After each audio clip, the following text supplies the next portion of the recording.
Magandang umaga, sir. Magandang umaga rin. Bago tayo magsimula, ako nga pala si Police Inspector Solomon. Ako yung mag-i-interview sa'yo.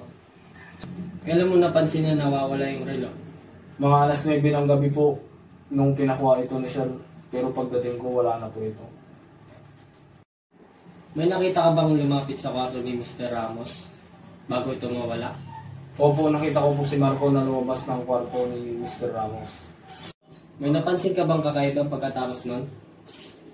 Opo, medyo nakabukas po ang drawer. Hindi naman po ganun yung dati. Sa tingin mo, si Marco ba yung kumuha nun?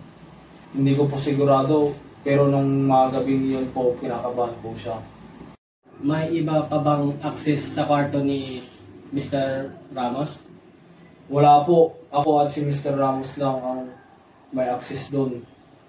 Hindi po dapat pumasok si Marco doon. Magandang umaga. Bago tayo magsimula, magpapakilala muna ako. Ako si Police Inspector Solomon. Nasaan ka nung bandang alas 8 ng gabi? Naglilinis lang po ako ng sasakyan, sir. Nakita ka sa CCTV na pumasok sa kwarto ni Mr. Ramos. Bakit? Anong ginawa mo doon? Kinuha ko lang po yung susi ni Sir Ramos kasi pinapark niya yung sasakyan niya. Sabi ni Mr. Ramos, hindi naman niya sinabi yun. Paano mo may papaliwanag? Siguro nakalimutan lang po niya pero hindi po ako kumuha ng kahit ano. Paano mo may papaliwanag? Nasa kotse mo yung relo.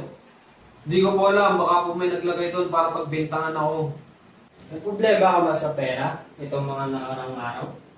Oo, pero hindi ibig sabihin nun is magnanakaw na ako.